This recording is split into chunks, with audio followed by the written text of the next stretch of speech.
ابو جعفر ہادی باقر آل محمد امام جعفر امام محمد باقر علیہ الصلوۃ والسلام، اللہم صلی علی محمد۔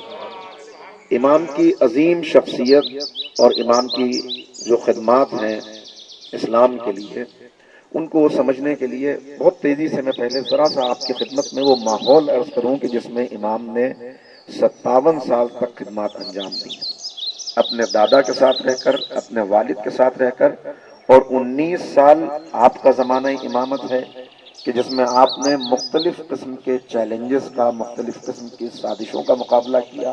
اور یہ ایک حقیقت ہے کہ اگر امام محمد باقر علیہ الصلوۃ والسلام کی شخصیت نہ ہوتی اور آپ کی خدمات نہ ہوتی تو یقیناً وہ سلسلہ علم، وہ سلسلہ ہدایت منقطع ہو گیا ہوتا۔ امام کے سامنے جو چیلنجز ہیں وہ کیا ہیں؟ سب سے پہلے امام کے سامنے جو حکمراں ہیں، 10 حکمرانوں کا زمانہ ہے جو امام نے دیکھا ہے، اور ان 10 حکمرانوں میں ایسے ایسے بے حیا حکمراں ہیں، عبد الملک ابن مروان، کہ جس کے متعلق یہ تاریخ میں ملتا ہے کہ اس کو قرآن سے اتنا تعلق تھا کہ ہر وقت قرآن سینے سے لگائے ہوئے مسجد کے اندر بیٹھا ہوا ہے، تفسیر قرآن، علم قرآن، مسائل قرآن کو بیان کر رہا ہے۔ لیکن جیسے ہی اس شخص کے ہاتھ میں حکومت آئی، اس نے قرآن کو شراب کی حوض میں ڈالا اور کہا کہ جا آج سے تیرا اور میرا راستہ الگ ہے۔ اور اس کے بعد اس نے جو ظلم کیا ہے، یعنی آپ اندازہ لگائیں کہ اس کا ایک گورنر حجاج ابن یوسف ثقفی کہ جس نے 1.5 لاکھ مسلمانوں کو قتل کیا، جن میں سے اکثریت کا جرم کیا تھا؟ جرم تھا محبت اہل بیت۔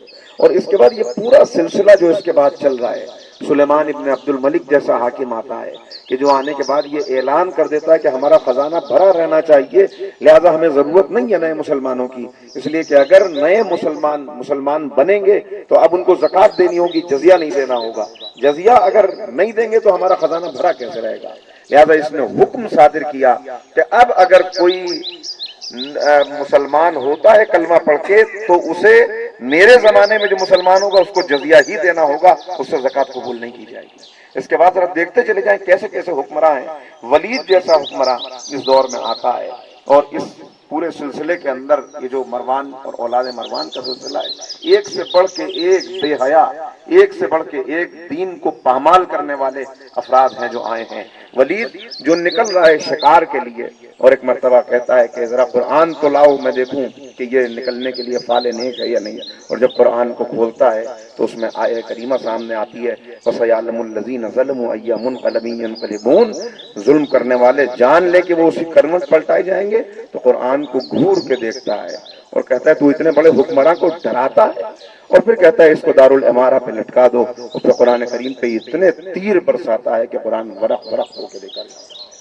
اسی سلسلے کے اندر ایسے ایسے حکمراں ہیں کہ جو اپنی کنیز کو، صبح کا وقت ہے، مسجد میں نماز کے لیے مسلمان کھڑے ہوئے ہیں، جماعت موجود ہے، اور یہ اپنی کنیز کے ساتھ بستر پہ ہے، کنیز سے کہتا ہے آج میرا دل نہیں چاہ رہا نماز پڑھانے کے لیے، لہٰذا تو چلی جا اور میری جگہ جا کے نماز پڑھا دے۔ اس کے سر پہ اپنا عمامہ رکھتا ہے اور وہ آ کے مسجد میں نماز پڑھا دیتی ہے اور لوگ نماز پڑھ لیتے ہیں۔ یعنی یہ ہے معاشرے کی پستی کا عالم۔ ایسے حکمراں ہیں کہ جن کا مقابلہ امام کو کرنا ہے، ایک طرف یہ حکمراں، دوسرے طرف وہ درباری علماء کہ جن کا ایمان مرغ و ماہی سے سجے ہوئے دسترخوان کی خوشبو پر بک جاتا ہے۔ ان میں ایسے ایسے افراد کہ جو حاکم کے مزاج کے مطابق فتویٰ دے کر بڑے بڑے القاب اپنے لیے حاصل کر لیتے ہیں، امام اعظم کا لقب مل جاتا ہے۔ ایسے افراد کا بھی مقابلہ کرنا ہے، ان حکمرانوں کا بھی مقابلہ کرنا ہے جو نئی نئی بیماریاں اسلام کے اندر داخل ہو رہی ہیں، کہ قیاس کی بیماری آ گئی کہ جس میں کہنے والے نے کہا کہ میں قرآن سے جواب تلاش کرتا ہوں، نہیں ملتا تو سنت میں ڈھونڈتا ہوں، اور اگر تب بھی نہیں ملتا تو اپنی مرضی سے میں اپنے خیال کے مطابق جو حکم ہوتا ہے اسے بیان کر دیتا ہوں۔ تو چیلنجز سمجھیے، ایک طرف ایسے حکمراں، دوسری طرف ایسے درباری علماء، تیسری طرف وہ فلسفہ جو روم اور یونان سے کتابیں ترجمہ ہو کر آ رہی ہیں، اور نئے نئے فلسفے آ رہے ہیں جن کا اب جواب نہیں ہے، اس لیے کہ جواب کس کے پاس ہو؟ حقیقی علماء تو دربار سے وابستہ نہیں ہے اور امام کو گوشہ نشین کر دیا گیا ہے۔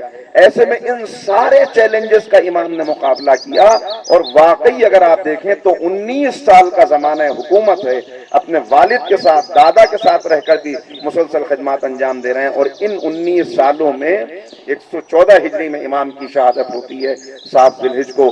اور یہ خصوصیت ہے امام کی کہ یہ امام سلسلہ امامت میں واحد وہ شخصیت ہے کہ جن کے دادا امام حسین ہیں اور نانا امام حسن ہیں، یعنی یہ دونوں طرف سے حسنی اور حسینی ہے۔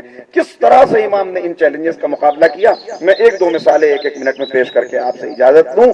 امام اعظم جو شاگرد بھی ہے امام کا، اس لیے کہ امام کی خدمت میں زانو ادب طے کیا ہے، امام سوال کرتے ہیں، ایک دن پوچھتے ہیں کہ میں نے سنا تم نے فتویٰ دینا شروع کر دیا، کس بنیاد پر فتویٰ دیتے ہو، تمہیں کہاں سے اتنا علم آ گیا؟ تو اس نے بیان کیا کہ میں وہی جواب جو میں نے ابھی آپ کو سنایا کہ قرآن سے، حدیث سے، ورنہ قیاس سے۔ تو امام نے کہا کیا تمہارے اندر یہ صلاحیت ہے کہ تم فتویٰ دے سکو؟ اور اس کے بعد امام نے کچھ سوالات کرنا شروع کیے، کہا یہ بتاؤ کہ قتل بڑا جرم ہے یا زنا؟ بتاؤ قتل میں 2 گواہوں کی ضرورت کیوں ہے، زنا میں 4 گواہوں کی ضرورت کیوں ہے؟ بتاؤ نماز اور روزے میں کون سی چیز زیادہ اہم ہے؟ نماز زیادہ اہم ہے، تو پھر نماز خواتین کے خاص ایام کے بعد بھی نماز کو معاف کیوں کر دیا گیا اور روزے کی قضا کیوں رکھی گئی؟ بتاؤ نجاست کس کی زیادہ ہے، پیشاب کی نجاست زیادہ ہے یا مادہ منویہ کی نجاست زیادہ ہے؟ جواب دو۔ اور ہر سوال کے جواب میں کہتا ہے مولا مجھے نہیں معلوم، مجھے نہیں معلوم، مجھے نہیں معلوم۔ امام نے جواب دینے شروع کیے، کہا کہ سنو، یہ ساری باتیں نہ جاننے کے باوجود تمہیں کیسے یہ حق پہنچتا ہے کہ جب تم ان معمولی مسائل کو نہیں جانتے تو تم فتویٰ دینے لگو؟ کہا کہ چونکہ قتل کے اندر 1 مجرم ہوتا ہے لہذا 2 گواہوں کی ضرورت ہوتی ہے، زنا کے اندر 2 مجرم ہوتے ہیں لہذا 4 گواہوں کی ضرورت ہوتی ہے۔ کا پیشاب کی نجاست یقیناً مادہ منویہ سے زیادہ ہے، لیکن اس کے باوجود وہاں غسل کا حکم دیا گیا، پیشاب کے لیے صرف پانی سے طہارت لینے کو کافی قرار دے دیا گیا، اس لیے کہ اسلام آسانی کا مذہب ہے۔ مادہ منویہ جب نکلتا ہے تو پورے بدن کا نچوڑ ہے جو اس وقت نکلتا ہے، لہذا پورا بدن نجس ہو جاتا ہے، وہاں غسل کی ضرورت ہے۔ یہاں اگر ہر مرتبہ پیشاب کے بعد غسل کا حکم دے دیا جاتا تو دین پہ عمل کرنا مشکل ہو جاتا۔ اسلام آسان مذہب ہے، لہذا دین کے لیے آسانی فراہم کی ہے۔ یہ سوالات، یہ جواب، اب سلسلہ بہت طویل ہے لیکن میں بس مختصر کرتے ہوئے ان کا مقابلہ امام نے کیا اور لوگوں کو بتایا۔ آنے والا آگے کہہ رہا ہے مولا اب تو یہ حکم دے دیا گیا کہ اگر امام اعظم سے کوئی مسئلہ پوچھے گا تو 2 درہم انعام میں دیے جائیں گے، اگر آپ سے کوئی مسئلہ پوچھے گا تو 2 درہم اس کو ادا کرنے پڑیں گے۔ مولا بتائیے ایسے میں ہم کیا کریں؟ امام مسکرائے اور مسکرا کے جواب دیا کہ ان سے مسئلہ پوچھ کے 2 درہم وہاں سے لے لو اور پھر صحیح دین جاننے کے لیے میرے پاس آ جاؤ، 2 درہم ادا کرو۔ اس انداز سے امام تربیت کر رہے ہیں اور شاگردوں کی تربیت کی ہے، خصوصیت کے ساتھ شاگردوں کی تربیت ایسے ماحول میں طاؤس یمانی جیسی شخصیت، جابر جعفی جیسی شخصیت کہ جن کو 70,000 حدیثیں امام نے یاد کرائی، اور آ کے امام کی خدمت میں کہتے ہیں مولا اتنی حدیثیں آپ نے مجھے یاد کرا دی، اب میرا سینہ جوش مارتا ہے، اب میرے سینے میں ابال آتا ہے، مولا کیا کروں؟ کہا جب تک امانت دار کو نہ پاؤ اس وقت تک اس حدیث کے علم کو منتقل نہ کرنا۔ کہا مولا پھر میں کیا کروں جب جوش آتا ہے؟ کہا راتوں کی تاریکی میں چلے جانا، کنویں کے اندر منہ ڈال کے حدیثوں کو بیان کرنا، مگر کسی نااہل تک یہ علم نہ پہنچانا۔ گویا امام بتا رہے ہیں کہ ہمارے یہاں سے ملتا تو ہے مگر جس کے ظرف میں جتنی صلاحیت پائی جاتی ہے ہم اسے اتنا عطا کر دیتے ہیں۔